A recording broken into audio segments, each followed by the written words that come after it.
The knock came at 6:47 p.m. on a Tuesday, interrupting the silence of Daniel's one-bedroom apartment with its peeling wallpaper and the persistent drip from the kitchen faucet he couldn't afford to fix.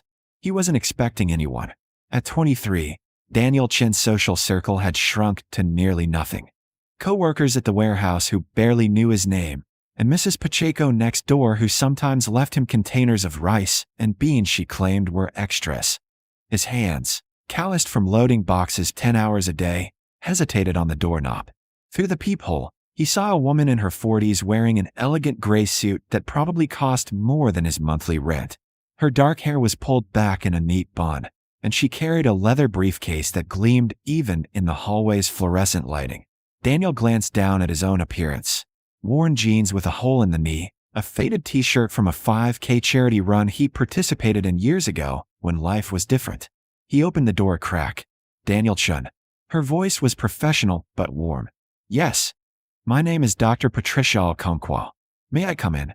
I have something important to discuss with you." She pulled out a business card. Massachusetts General Hospital, Department of Endocrinology, Chief of Medicine. Daniel's stomach dropped. Hospital. Official visit. This was about bills he couldn't pay, medical debt from his mother's final months. He'd been making tiny payments when he could, but it was never enough. "If this is about collections, I'm doing the best I can. It's not about debt, Daniel. Please, just 10 minutes of your time." Something in her expression, earnest, almost urgent, made him step aside. She settled into the only chair that wasn't held together with duct tape, placing her briefcase across her knees. Her eyes swept the apartment, taking in the sparse furniture, the hot plate because the stove didn't work, the pill organizer on the counter next to a glucose monitor. "You're type 1 diabetic," she said. "Not a question. Since I was 8. Daniel remained standing, arms crossed defensively. "What's this about? I need to ask you something that might seem strange. 15 years ago, were you at the Greyhound station in Springfield with your mother?" The question hit Daniel like a physical blow. He gripped the back of the couch to steady himself. 15 years earlier, Daniel had been 8 years old, small for his age, with knobby knees and thick-framed glasses that were always sliding down his nose. His mother, Chen, sat beside him on the hard plastic bench at the bus station, her arm around his shoulders. She wore her best clothes, a simple blouse and slacks, but both were worn thin from washing. They'd been waiting for 3 hours. Their bus to Boston, where Len had a job interview at a hotel housekeeping department, had been delayed twice.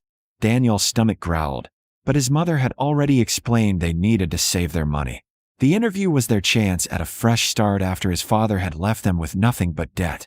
Daniel watched the people moving through the station, families with overstuffed luggage, businessmen with briefcases, a group of teenagers laughing too loudly. His insulin pump pressed against his side under his shirt, a constant reminder of the disease that had turned his mother's hair gray with worry before she turned 40. "Mama, I'm thirsty," he said quietly. Len checked her watch, calculated something in her head. "Okay, baby. One small drink from the vending machine, but we share it." As they stood to cross the station, a commotion erupted near the ticket counter. A man in his 30s had collapsed. He was well dressed in khaki pants and a button-down shirt. His briefcase spilled open beside him, papers scattered across the grimy floor. His body convulsed, and his skin had taken on a grayish pallor that made Daniel's own medical experiences flash warning signals in his mind. "Call 911, someone shouted. People crowded around, most filming with their phones, others backing away nervously. Daniel pushed forward, his small frame allowing him to slip through the adults. "Move back. Give him space." A security guard tried to take control, speaking into his radio. Daniel knelt beside the man. He'd seen this before, in the diabetes education classes his mother had made him attend. The man's medical alert bracelet confirmed it. Type 1 diabetic. "He's having a hypoglycemic episode," Daniel said, his voice small but clear. "He needs sugar or glucose now." The security guard looked down at him. "Kid, step back. Do you have glucose tablets? Juice?" Daniel's hands were already moving to his small backpack, the one decorated with cartoon characters he was starting to feel too old for. "Ambulance is 20 minutes out. Traffic accident on the interstate." The guard's face was pale. "We've got nothing here." Daniel's fingers found his insulin pump case. Inside, carefully organized by his mother, were his supplies: extra infusion sets, insulin vials, and his emergency glucose gel packets. 4 of them. His lifeline if his own blood sugar dropped dangerously low. His mother arrived beside him, breathless. "Daniel." "What?" She saw what he was holding. "Mama, he needs it. He's like me." Lynn's face cycled through emotions: fear for her son's safety, calculation of risk, and finally, understanding. She'd raised Daniel to be kind, even when they had nothing to spare. Lin Chen's hand trembled as she nodded permission. Daniel tore open a glucose gel packet and squeezed it into the man's mouth, tilting his head carefully the way he'd been taught. The man's jaw worked reflexively, swallowing. Daniel opened a second packet, administered it with the focused precision of someone who'd fought this same battle in his own body. "That's 2 packets, baby," Lin whispered. "You only have 2 left." "I know, Mama." Daniel's small hands were steady, even as his mother shook. The crowd had gone quiet, watching this tiny boy in his oversized glasses minister to a stranger with the competence of a trained nurse. Someone had stopped filming and actually called 911 with better directions. The security guard knelt beside Daniel, suddenly an ally instead of an obstacle. "How did you know?" the guard asked. "I'm diabetic too. Since I was little." Daniel checked the man's pulse the way his own had been checked 1,000 times. "He's getting better. See, his color's coming back." It was true. Within 90 seconds, the man's convulsions had stopped. His breathing steadied. His eyelids fluttered, and a soft groan escaped his lips. "Thank God," someone in the crowd murmured. The man's eyes opened slowly, unfocused and confused. He tried to sit up, and Daniel gently pressed his shoulder. "Stay down. Ambulance is coming. You had a bad low." "My insulin." The man mumbled, his words slurred. "Forgot to eat. Meeting ran late." "I know. It happens." Daniel's voice carried a wisdom beyond his 8 years. "You're going to be okay now."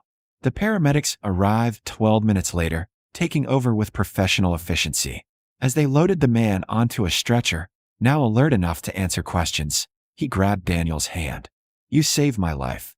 His grip was weak but insistent. "What's your name?" "Daniel Chen." "Dr. Marcus Okonkwo. I'm a resident at Mass General." His eyes, clearer now, searched Daniel's face. "You gave me your glucose gel? Your emergency supply." Daniel shrugged, suddenly shy with all the eyes on him. "You needed it more." "Son, that was..." Marcus's voice broke. "Thank you." The paramedics wheeled him away. The crowd dispersed, crisis averted, already moving on with their lives. Lynn pulled Daniel close, her body shaking with relief and residual fear. "That was very brave, baby. And very dangerous. We can buy more gel in Boston, right? At a pharmacy?" Lynn's silence told him what he needed to know. Their budget was planned down to the dollar.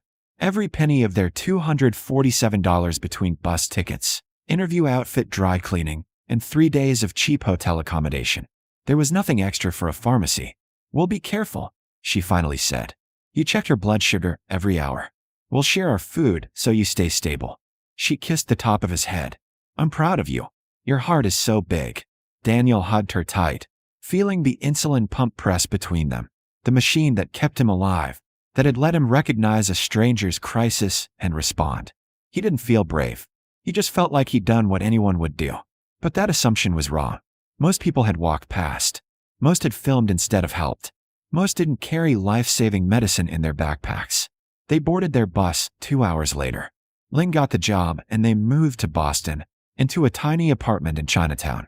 Life was hard, but manageable until Daniel turned 15 and Lynn was diagnosed with stage 4 ovarian cancer. The illness she'd ignored because they couldn't afford the doctor visits had spread beyond treatment. She died 3 weeks after Daniel's 18th birthday, leaving him alone with medical debt, grief, and the same disease that had connected him to a stranger in a bus station a decade earlier.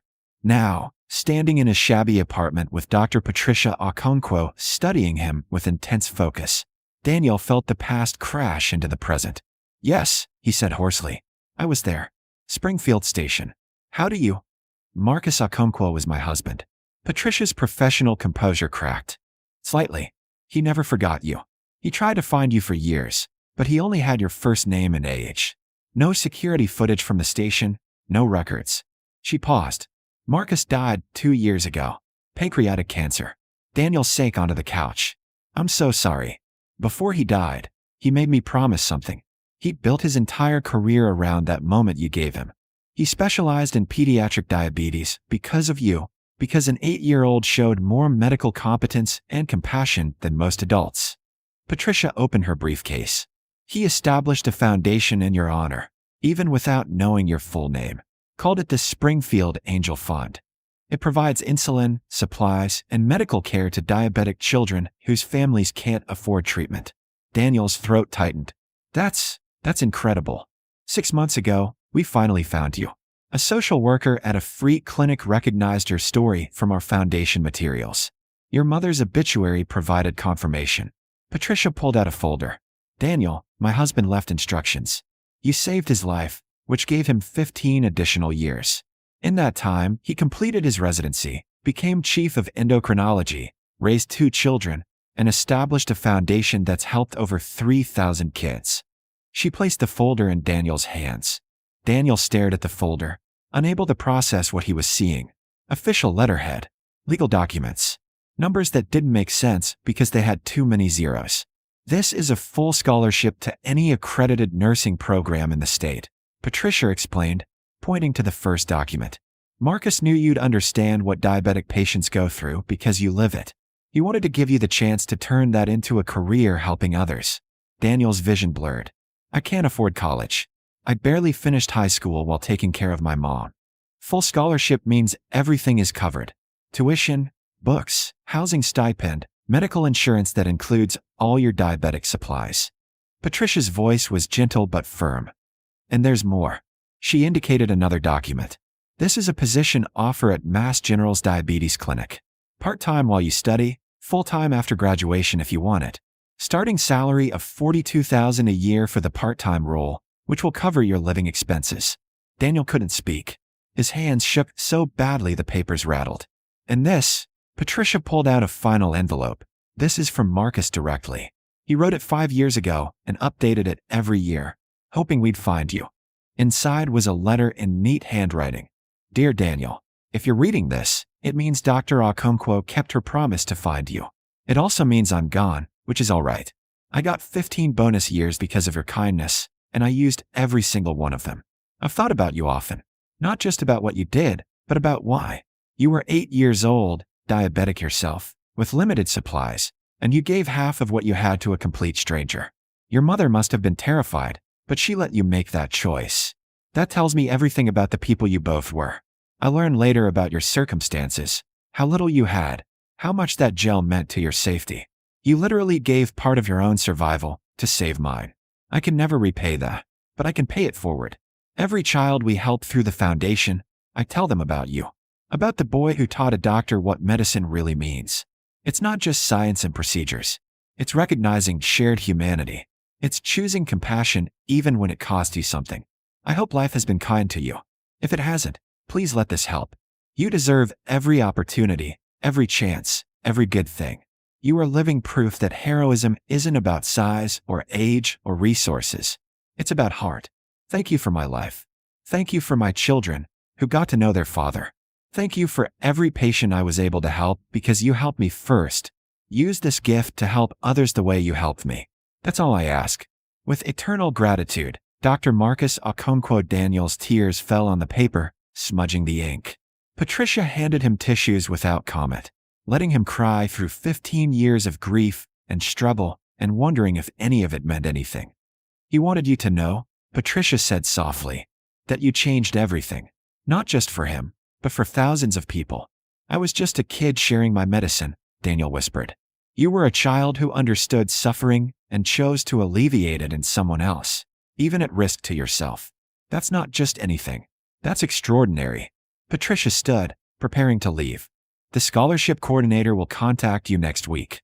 The job offer is open whenever you're ready. There's no pressure, no timeline. This is yours because you earned it 15 years ago. At the door, she turned back. Marcus asked me to tell you one more thing if we found you. He said, tell Daniel that the insulin he gave me didn't just keep my body alive. It reminded me why I wanted to be a doctor in the first place. To be someone's answer when they're desperate. He gave that back to me. After she left, Daniel sat in his apartment as the evening light faded, holding documents that represented a future he'd stopped letting himself imagine. College, career, stability, the chance to be for others what Marcus had become, and what Daniel himself had been at 8 years old, before poverty and loss had ground him down. He thought about his mother, who'd let him give away their safety net because she'd raised him to value other lives as much as his own. She'd died worried she'd left him with nothing. But she'd left him with something more valuable than money: the instinct to help, the courage to act, the certainty that people mattered more than things. Daniel pulled out his phone and searched for the Springfield Angel Fund website.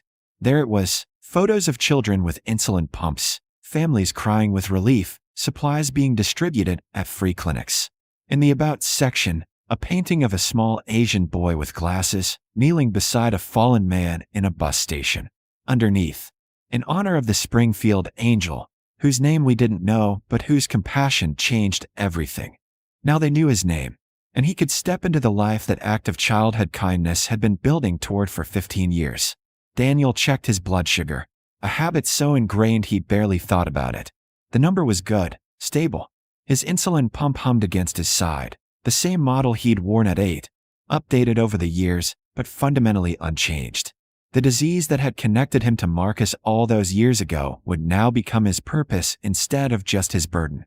He opened his laptop and began researching nursing programs, his heart lighter than it had been since before his mother got sick. Somewhere, he hoped Marcus knew. Hoped his mother knew too. That an 8-year-old's choice in a bus station had created ripples that spread across years and lives, eventually circling back to save the boy who'd started it all. That kindness, given freely when you had almost nothing, could compound like interest until it returned as everything you needed. That no good act, no matter how small it seemed, was ever truly wasted.